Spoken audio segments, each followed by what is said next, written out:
Have dating apps changed the way we love? On the surface, they seem like harmless tools, just another way to meet people in a busy world. But beneath the endless swipes and glowing screens lies a bigger question. Are we still searching for deep connection, or are we simply chasing convenience? Once upon a time, romance meant patience, waiting for the right glance, the right conversation, the right spark. Now, a single swipe decides who is worthy of attention and who is forgotten in an instant. Algorithms have quietly stepped into the role once reserved for chance and destiny. The tension is clear. Love has always been messy, unpredictable, and deeply human. Apps promise to simplify it, to make it efficient, almost like shopping. But can love truly survive when it is reduced to profiles, photos, and filters? In this episode, we'll explore the rise of dating apps, their promises and pitfalls, the psychology behind swiping, and whether romance is evolving or slowly disappearing. Dating apps are digital platforms designed to help people meet, connect, and potentially form relationships. At their core, they take something ancient, the search for love, and move it into a digital space where swipes and clicks replace glances and introductions.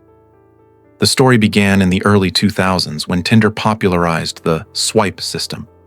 Suddenly, meeting strangers wasn't limited to social circles, schools, or workplaces. With one motion of the thumb, a person could signal interest or rejection. Other apps followed. Bumble gave women the power to initiate conversations. Hinge tried to focus on serious connections, and countless others catered to every niche imaginable. The scale of this shift is enormous. Today, more than 300 million people worldwide use dating apps. Studies suggest that in some countries, nearly half of new couples first meet online. For many, these apps are not just an option. They have become the default way to find love. But it wasn't always this way. Before dating apps, courtship relied heavily on chance, meeting through friends, crossing paths at events, or developing bonds in workplaces or neighborhoods. Romance was often slower, more organic, filled with uncertainty but also with mystery. By contrast, dating apps promise efficiency and control. They give the illusion of choice, endless faces, endless profiles, but at the same time, they risk turning love into something transactional, like browsing through an online store. This is where the story begins. Between the old dance of courtship and the new reality of swipes, algorithms, and screens. Dating apps rose to prominence because they offered something people had always longed for: easier access to love. In the past, your options were limited to those in your neighborhood, school, or workplace. Apps expanded that circle instantly. With a simple swipe, you could meet people you would never have encountered in your everyday life. This convenience is one of their greatest appeals. Another promise lies in breaking barriers. For centuries, relationships were often restricted by geography, class, or cultural boundaries. Dating apps opened the door to connections across cities, countries, and even continents. Stories of long-distance couples who first met through an app have become increasingly common, showing how technology can connect people across divides once thought impossible. For women, certain apps represented empowerment. Platforms like Bumble shifted the power dynamic by giving women the ability to make the first move. In a dating landscape historically dominated by male initiation, this change symbolized a new balance. It gave women control over when and how conversations began, offering a safer, more confident space to explore connections. Apps also promised efficiency. Instead of relying on chance encounters, users could filter matches by age, interests, values, or lifestyle. This ability to narrow down options seemed to remove the uncertainty of traditional dating. It felt like a smarter, more direct way of finding someone compatible. Together, these promises painted dating apps as revolutionary tools. They weren't just about love. They were about choice, freedom, and control. They suggested that technology could remove the chaos of romance and replace it with structure, predictability, and opportunity. For many, these promises still hold true today, explaining why millions continue to log in, swipe, and hope. For all their promises, dating apps come with a darker side. the very features that make them appealing often create new problems. Problems that touch not only how we date, but how we see ourselves and others. One of the biggest issues is choice overload. On the surface, having thousands of potential matches sounds exciting, but too much choice can be paralyzing.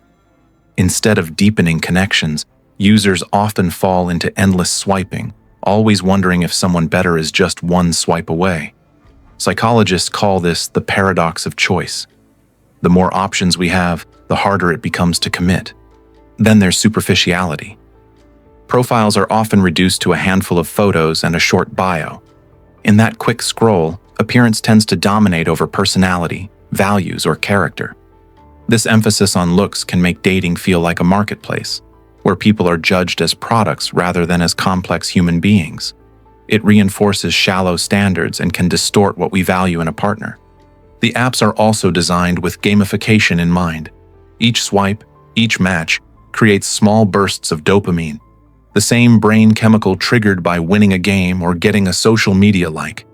Over time, swiping itself can become addictive. People may use the apps not to find love, but simply for the thrill of the next notification.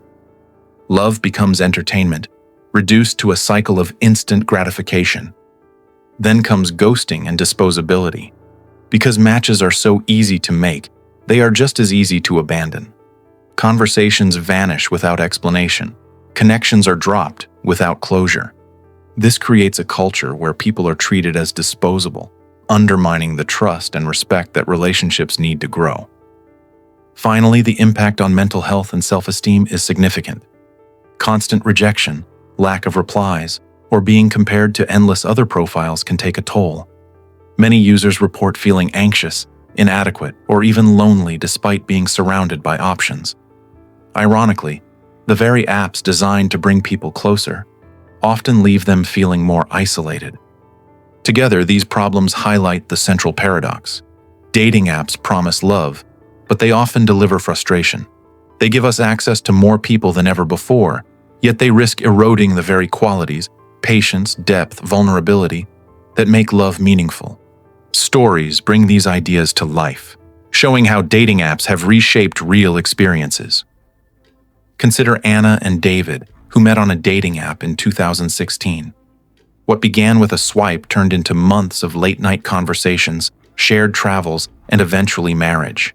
Their story reflects the promise of these platforms, opening doors to connections that might never have happened otherwise. For them, technology served as the spark that lit a lifelong bond. But not everyone's story ends so well. James found himself stuck in an endless cycle of swiping. Each night, he scrolled through hundreds of profiles, matching but rarely meeting. The more he swiped, the less satisfied he felt. What began as excitement slowly turned into frustration, leaving him exhausted and detached. For James, the abundance of choice became a trap.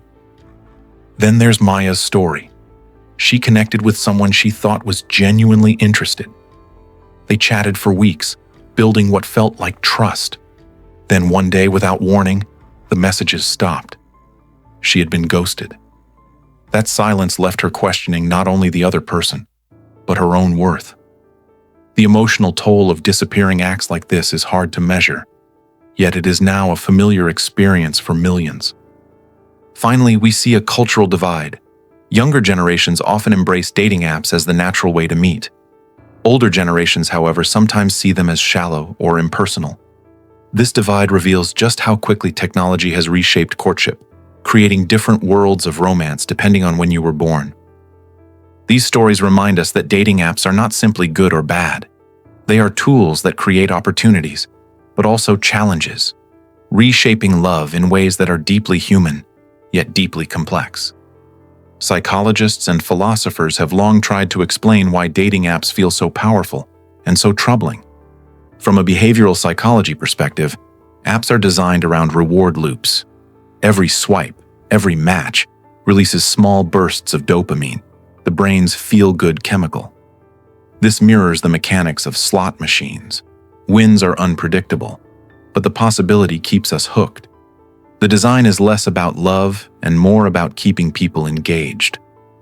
The cultural critic Sherry Turkle described our digital lives with the phrase, alone together. Apps create the illusion of endless connection, yet often leave us feeling isolated. We scroll through hundreds of faces, but that abundance can make real intimacy feel distant, even fragile. Surrounded by options, we are connected, but also strangely alone. Philosopher Zygmunt Bauman went further, describing modern relationships as liquid love. In a liquid society, bonds are fluid, fragile, and easily dissolved. Dating apps embody this reality. With a swipe of a finger, relationships can form or vanish in seconds. Permanence becomes rare, and commitment becomes harder to sustain. Together, these insights reveal the paradox. Apps are not just changing how we meet, but how we think about love itself. What once seemed solid and lasting now feels temporary, flexible, and uncertain. The question we cannot avoid is this: has romance become transactional? Dating apps give us tools to filter, select, and decide with precision. But this efficiency can make love feel less like discovery and more like shopping. Profiles become products, swipes become transactions, and matches become temporary trials rather than long-term commitments. This shift has consequences. Trust and intimacy, the cornerstones of lasting relationships, often erode when connections feel disposable. When ghosting or replacing someone is only a swipe away, patience becomes harder to practice, and vulnerability feels riskier. Romance, once slow and uncertain, now struggles against a culture of speed and instant gratification. And so we must ask, is the convenience worth the trade-off? Dating apps offer access, variety, and possibility. But if what we gain in efficiency leads to the loss of depth, are we truly moving forward, or only drifting further away from what makes love meaningful? This is the cost of love in the digital age, a price not paid in money, but in the erosion of time, trust, and tenderness.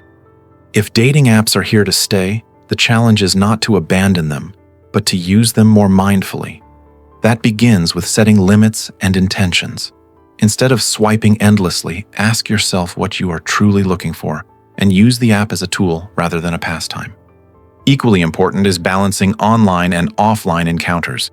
Apps can spark connections, but those bonds must be nurtured in the real world. A conversation face-to-face carries warmth and nuance that no chat bubble can replicate. Finally, we can reclaim romance in small, intentional ways. A handwritten note, an unhurried walk, or a moment of genuine presence can restore the depth that screens sometimes take away. Technology may change how we meet, but we still decide how we love. So we end with a question. Is love evolving, or is it ending? Dating apps may shape how we meet, but they cannot decide how we love. That choice remains ours. If this made you think, subscribe to Mindcrafted, where we explore the mind and craft a better life together.